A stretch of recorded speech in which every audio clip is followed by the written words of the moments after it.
Sometimes the truth isn't buried because it's lost, but because no one is brave enough to uncover it. The first sound Ethan Cole noticed wasn't the wind sweeping across the empty street, nor the distant hum of a truck miles down the highway. It was the quiet, rhythmic scrape of paws against frozen dirt, steady and deliberate, like something being searched for beneath the surface. It was just past 9 p.m. in a town that liked its nights silent and its strangers gone before dark, and yet there, beneath the dim glow of a flickering street lamp near the old church, a German shepherd stood alone, digging at the hardened ground with a focus that felt almost human. Ethan watched from across the street, his hands buried deep in the pockets of his worn canvas jacket, breath fogging in the cold air as the temperature dipped just below 30 degrees. The church behind the dog hadn't been used in years, its windows boarded, its white paint peeled down to gray wood, its bell long since silent, but something about the way the dog worked, ignoring the cold, ignoring everything, pulled at a part of Ethan he thought he had buried long ago. The dog paused suddenly, ears lifting, body going still, then slowly turned its head toward him. Their eyes met across the empty street. There was no bark, no growl, just a quiet, unwavering stare that carried a strange kind of urgency. Ethan exhaled slowly, his instincts, sharpened by years of training, of reading signals others missed, telling him this wasn't random. Nothing ever really was. He stepped off the curb, boots crunching softly over a thin layer of frost, and began crossing the street, each step measured, calm, controlled. The dog didn't move. It simply watched him approach, its amber eyes reflecting the weak light above like small, steady flames. Up close, Ethan could see the signs of hardship in the animal, the slight thinning of its coat, the faint scar along its left ear, the way its ribs showed just enough to tell a quiet story of long nights and little food. Still, there was strength there. Loyalty. The kind that didn't break easily. "You shouldn't be out here alone," Ethan murmured, his voice low, steady, more out of habit than expectation of a reply. The dog blinked once, then turned back to the ground and resumed digging, faster now, as if time suddenly mattered. Ethan crouched beside it, the cold seeping through his jeans as he pressed a gloved hand against the dirt. It was loose in one spot, unnaturally so for ground that had been frozen solid all day. He frowned slightly, brushing away a thin layer of soil until his fingers struck something hard. Metal. The contact sent a faint, hollow echo through the ground, subtle but unmistakable. Ethan froze, his pulse slowing instead of quickening, the way it always did when something real began to surface. He glanced at the dog. It had stopped digging again, standing still beside him, watching, not the ground this time, but him, as if waiting. Not for help, but for understanding. Somewhere in the distance, a porch light snapped off, then another. Curtains shifted behind darkened windows. The town was watching, even if it pretended not to. Ethan knew that kind of silence. He had lived in it before. But this felt different. This felt like the beginning of something the town had chosen to forget. And for reasons he couldn't yet explain, Ethan Cole knew one thing with absolute certainty. He wasn't going to walk away. The metal object was colder than the air around it, a dull, weathered surface hidden just inches beneath the soil, as though it had been waiting, not to be found, but to be remembered. Ethan brushed more dirt away with steady hands, revealing the edge of what looked like a small, rectangular box, no larger than a paperback book, its corners worn smooth by time and pressure. The dog shifted closer, lowering its head beside his shoulder, its breathing calm now, almost relieved, as if the act of uncovering it had already changed something unseen. Ethan paused, glancing once more toward the quiet street behind him. The houses remained dark, but he could feel the weight of unseen eyes, the kind that watched without wanting to be seen. He had known towns like this before, places where silence was not peace, but agreement.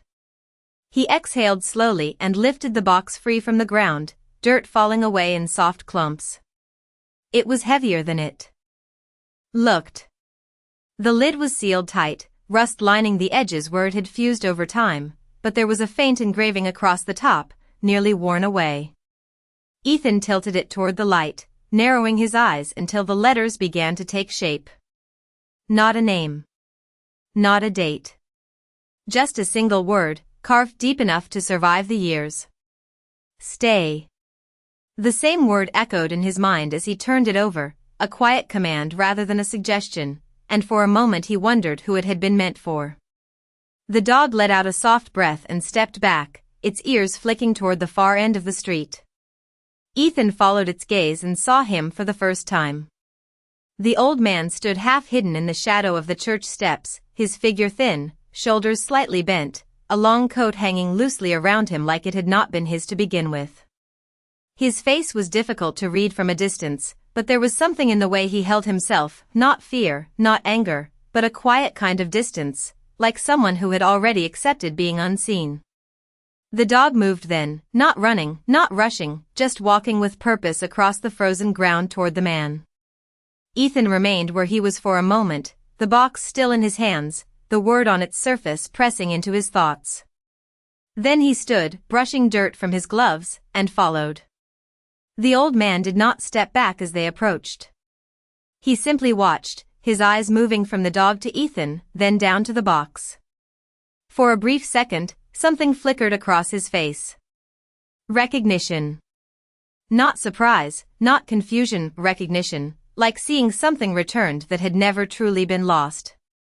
"You should not have dug that up," the man said quietly, his voice steady but worn, like it had not been used for conversation in a long time. Ethan stopped a few feet away, his posture relaxed but grounded, the way it had been trained to be in uncertain moments. "Your dog thought I should," he replied. The man's gaze softened slightly at that, shifting to the dog, who now sat calmly at his side, tail resting against the frozen ground. There was no leash, no command given, yet the bond between them was unmistakable. "He always knows where to look," the old man said, almost to himself. A light wind moved through the empty street, carrying the faint scent of pine and cold iron, and somewhere in the distance, a loose shutter tapped softly against a wall.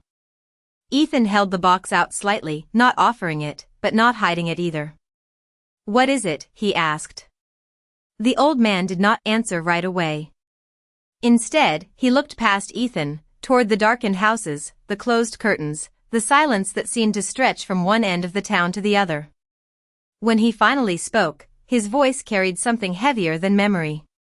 "It is the reason they want me gone." Ethan said nothing.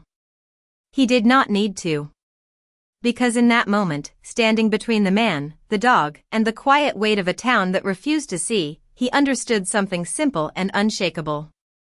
Whatever had been buried here, it was never meant to stay hidden forever.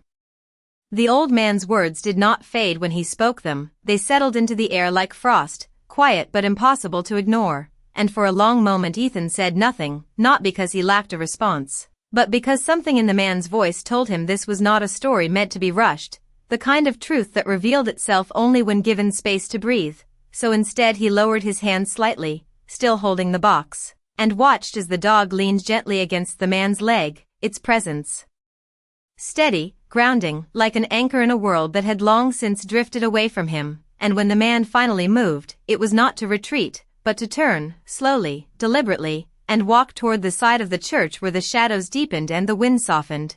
As if even the cold respected the place, Ethan followed without a word, his boots pressing into the thin layer of frost, each step measured, his senses alert in that quiet way that had once kept him alive in places far less forgiving than this, and yet this felt different, not dangerous in the way he had known before, but heavy, like standing at the edge of something that had been waiting a long time to be seen. The man stopped beside a weathered wooden bench, its surface cracked from years of neglect, and sat down slowly, the dog settling beside him.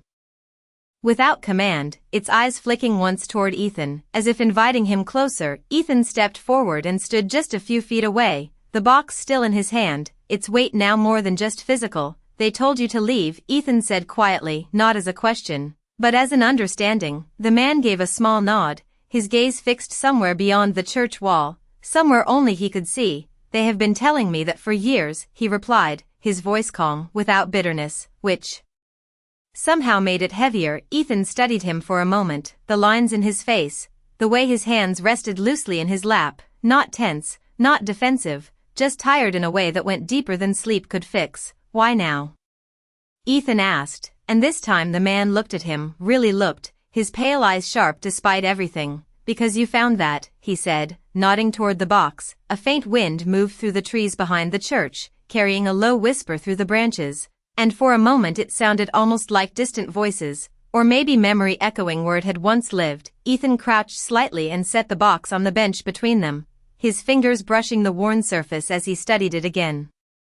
You said it is the reason they want you gone, he said. That means they know what it is. The man's lips pressed together briefly, then relaxed. They know enough, he answered, and then after a pause, softer, or they remember enough to be afraid of it. The dog shifted again, placing one paw gently against the edge of the bench, its gaze fixed on the box, not restless, not anxious, just present, as if whatever was inside had already spoken to it in a way words never could. Ethan leaned back slightly, his eyes narrowing just a fraction, not in suspicion, but in focus. What is inside? He asked again, and this time there was no hesitation in the man's response, just a quiet breath, and a sentence that seemed to carry more weight than the box itself. Proof, he said, the word simple, but final, and something in the way he said it made the cold feel sharper, the silence deeper, as if the entire town, hidden behind its dark windows and drawn curtains, had built itself around keeping that one word buried. Ethan looked down at the box again, then back at the man,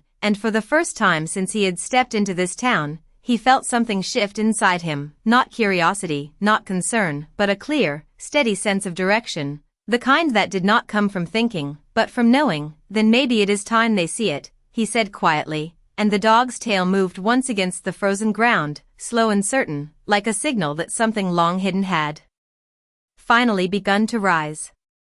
The word lingered between them like a quiet bell that had been struck once and never fully stopped ringing, and for a moment neither man moved, as if both understood that what came next would not just uncover something buried in the ground, but something buried inside the people who had chosen not to see it. Ethan reached for the box again, his fingers tracing the worn edge before testing the lid. The rust held firm at first, resisting with the stubbornness of years untouched, but he did not force it. Instead he shifted his grip, steady, patient, applying pressure with the kind of controlled precision that came from knowing when strength alone was not the answer. The metal gave a soft, reluctant creak, then another, until finally the seal broke with a muted crack that seemed louder than it should have in the still night air. The dog lifted its head at the sound, ears forward, not alarmed, but attentive, as if recognizing the moment for what it was.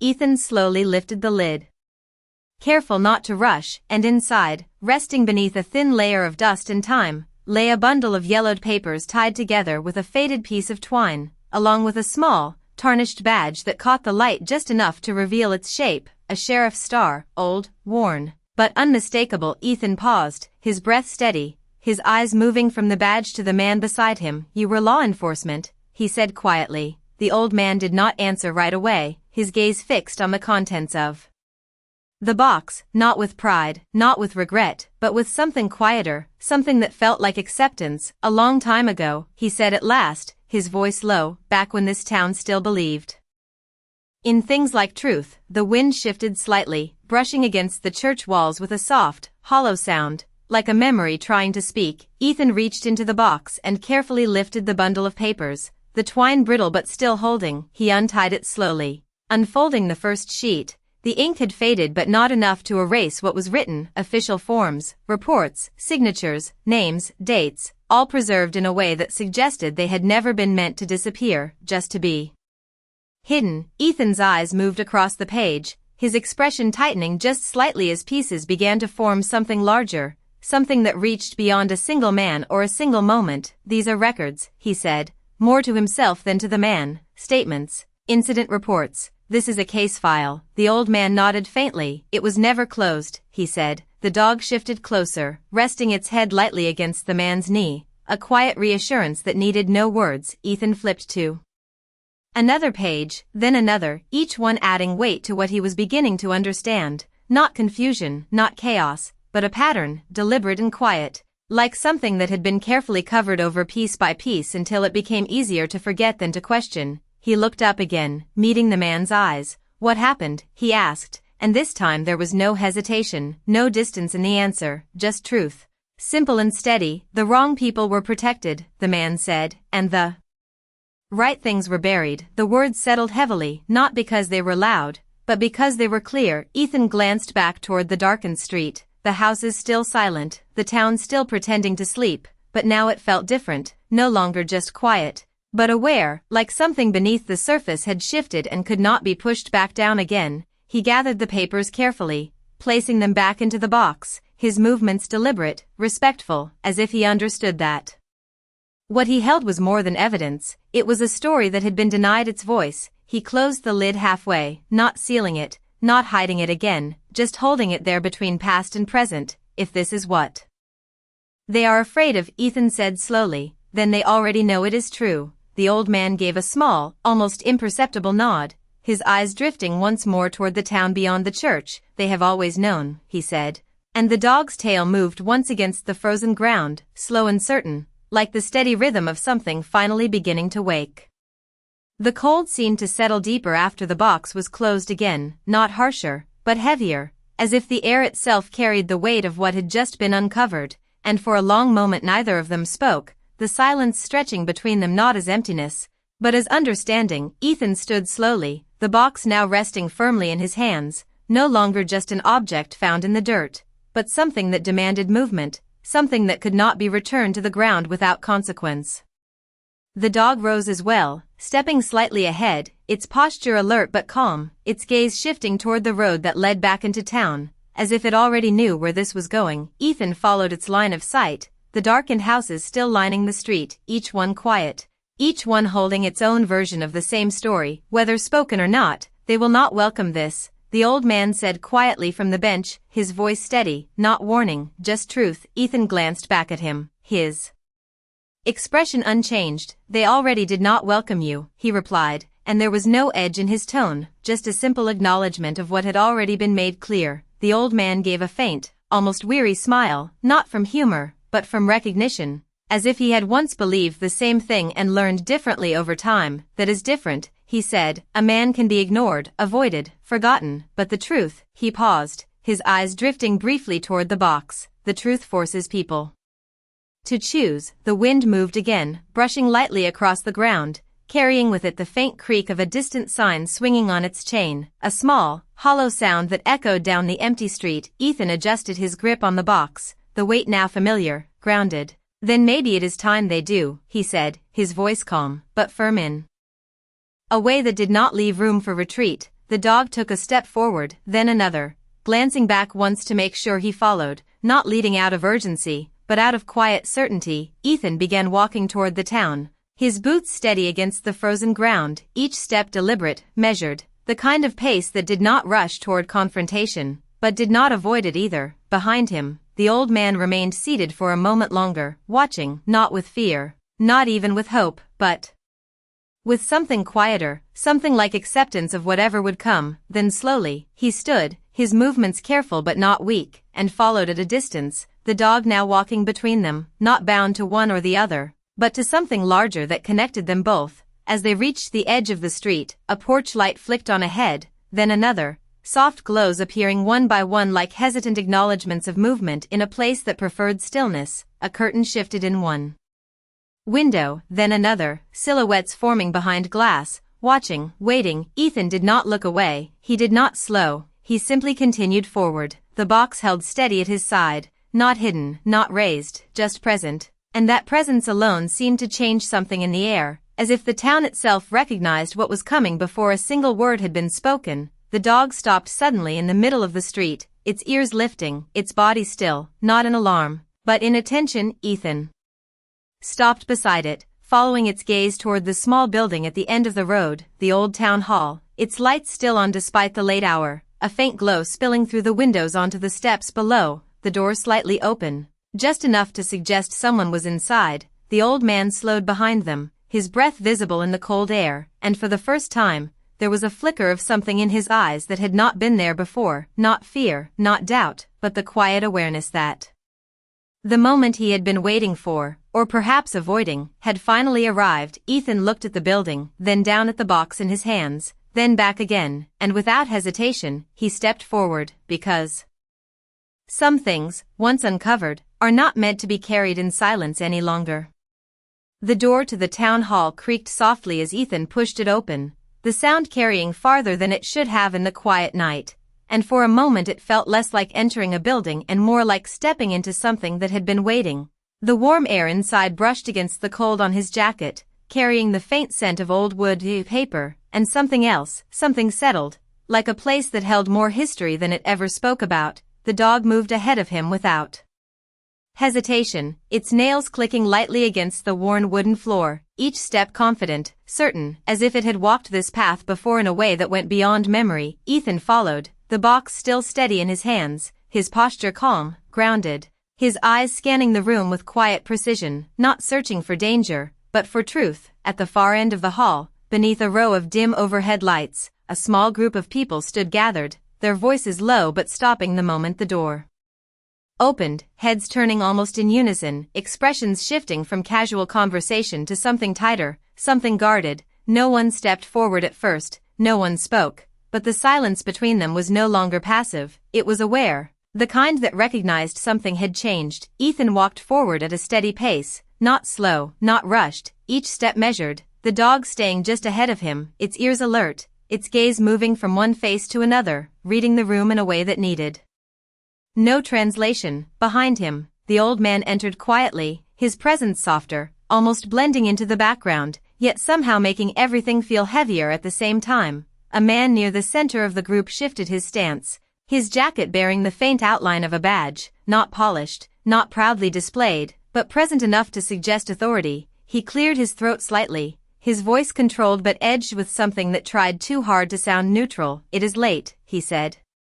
"Town hall is closed." Ethan did not stop walking, not until he stood just a few feet away, the distance close enough to speak without raising his voice, but far enough to keep everything clear, grounded. "Then it will not take long," Ethan replied calmly, setting the box down on a nearby table with a soft, deliberate motion that drew every eye in the room. The man's gaze dropped to it immediately, his jaw tightening just slightly, a reaction small enough that most would miss it. But not Ethan, not the dog. The room shifted then, not physically, but in presence, like a current moving beneath still water. One of the others took a step back, another crossed their arms. A woman near the wall lowered her gaze, as if already knowing what she did not want to see. The dog moved closer to the table, sitting beside it, its body still, its attention fixed, not on the people, but on the box. Ethan rested one hand lightly on the lid, not opening it yet, just letting its presence speak first. "This was buried behind the old church," he said,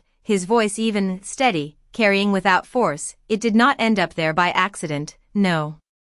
One answered, but the silence changed again, tighter now, more deliberate. The man with the badge glanced briefly toward the others, then back at Ethan. "You should not involve yourself in things you do not understand," he said, his tone firm but careful, as if choosing each word with precision. Ethan held his gaze, unshaken. "That depends," he replied, "on whether you still understand them yourselves." The words did not rise, did not accuse, but they landed with a weight that did not need volume. The old man stepped forward slightly then, just enough to be seen clearly, his presence drawing a different kind of reaction, not surprise, but recognition layered with something unspoken, something avoided. The man with the badge inhaled slowly, his posture tightening. "Walter," he said, the name coming out like it had been held back for years. "You should not be here." Walter did not respond right away, his eyes moving across the room, meeting faces that looked away, or looked through him, or did not look at all. And when he finally spoke, his voice carried no anger, no demand, just truth, quiet and steady. "I was always here," he said, and the dog's tail moved once against the floor,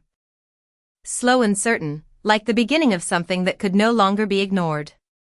The room did not erupt, it did not argue, it did not deny. Instead it did something far more revealing. It hesitated, and in that hesitation lived the truth they had all carried in silence for years. The man with the badge shifted his weight again, his eyes moving from Walter to the box and back, as if measuring which one posed the greater threat, not to safety, but to control. Ethan remained still, one hand resting lightly on the lid, waiting, not forcing the moment, because he understood something most people in that room had forgotten. Truth does not need to be pushed, it only needs to be given space. The dog rose slowly from its seated position and stepped closer to the table, its head lifting slightly, ears forward, not in warning, but in focus, its presence quiet but impossible to ignore. A woman near the back took a small breath, her fingers tightening around the edge of a chair, and though she said nothing, her eyes drifted toward the box with a recognition she could not hide. Ethan saw it, and he knew others did too. "You remember," he said softly, not to her alone, but to the room, the words not accusatory, but certain. The man with the badge exhaled slowly,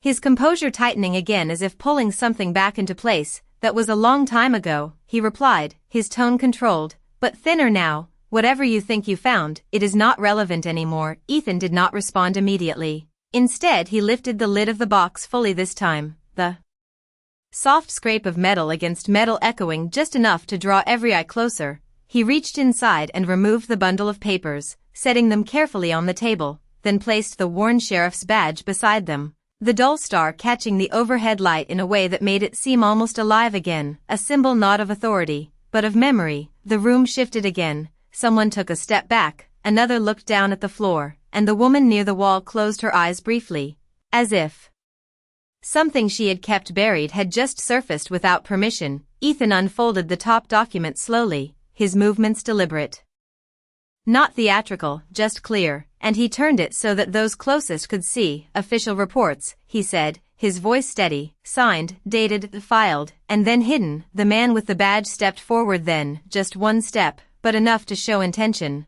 "You are out of line," he said, but the words did not carry the same weight they might have before. Ethan met his gaze without resistance. "Then explain it," he said simply, no raised voice, no demand, just an opening that required an answer. The silence that followed was not empty, it was filled with memories that no one had spoken out loud. The dog let out a slow breath and moved around the table, stopping beside Walter, its body close to him now, not for protection, but for presence. Walter stood a little straighter, his eyes moving across the room again, and this time, when people looked away, it felt different, not avoidance, but shame. The man with the badge glanced toward the others, searching for support that did not come, and in that moment, something shifted in him too, not a collapse, not a confession, but a crack in the certainty he had carried. Ethan placed another document on the table, then another, each one adding quiet weight, not through force, but through truth. And finally he spoke again, his voice low, steady. "This is not about what happened back then," he said, "it is about what you chose to do after." The words settled deeper than anything before, because they did not accuse the past, they revealed the present. The woman near the wall stepped forward then, just one small step, her voice barely above a whisper, but clear enough to be heard. "We were told it was handled," she said, her eyes moving between the badge and Walter. "We were told it was not what it looked like." Walter did not react, he did not argue, he simply stood there, steady, as if he had heard those words in 100 different forms over the years, and no longer needed to fight them. The dog's tail moved once, slow and certain, and Ethan closed the box halfway again, not to hide it, but to mark the moment, because the truth was no longer buried in the ground, it was standing in the room, waiting for someone to finally face it. The silence did not break all at once, it shifted slowly, like ice under weight, subtle at first, then impossible to ignore, and in that shift something deeper than denial began to surface, not through loud voices or sudden arguments, but through the quiet movement of people who could no longer stand still in the same way. The woman who had spoken earlier stepped closer to the table, her hands trembling slightly as she reached toward the documents, not touching them at first, just looking. Really looking, as if seeing them for the first time despite having lived beside their absence for years. "We asked questions back then," she said softly, her voice steadying as she continued, "but the answers came quickly, and we accepted them even faster." No one interrupted her, not even the man with the badge, whose posture had changed just enough to show that something inside him was no longer holding as firmly as before. Ethan remained still, his role no longer to push, but to allow. Because the moment had moved beyond him, it belonged to them now. The dog sat beside Walter, its presence unwavering, its gaze calm, as if it understood that what was unfolding did not need force, only truth. Walter's eyes moved across the room once more, but this time they did not meet avoidance alone, they met something else, something quieter, heavier, recognition without defense, and when he finally spoke, his voice carried no accusation, only memory. "I filed every report," he said, "every Name every detail, every piece that did not fit the story they wanted. He paused, not for effect, but because the weight of what followed deserved space, and when it became clear those reports would not be honored, they were taken from me. The words landed gently, but their meaning spread through the room like a slow current. The man with the badge lowered his gaze for a moment, his hand resting against the edge of the table, not gripping it, not steadying himself, just present, as if the truth no longer needed to be resisted. We were told it would protect the town, he said quietly, his voice no longer firm, but reflective, that keeping things quiet would keep things together. Ethan watched him, not with judgment, but with understanding, because he had seen this before, not in places, but in people, the belief that silence could hold something in place, when in truth it only buried it deeper. The woman shook her head slowly, her eyes moving from the badge to Walter. It did not protect anything, she said, it just changed what we chose not to see. The room grew still again, but this time the stillness felt different, not closed, not defensive, but open in a way that made everything clearer. Walter took a slow breath, his shoulders easing slightly, not because the past had changed, but because the present had finally begun to acknowledge it. The dog shifted, resting its head gently against his leg, and in that small gesture there was something steady, something grounding, like a reminder that loyalty does not depend on time. Ethan reached forward then, not to take control, but to complete the moment. He placed the final document on top of the others, aligning them carefully, respectfully, and then stepped back, his hands no longer on the box,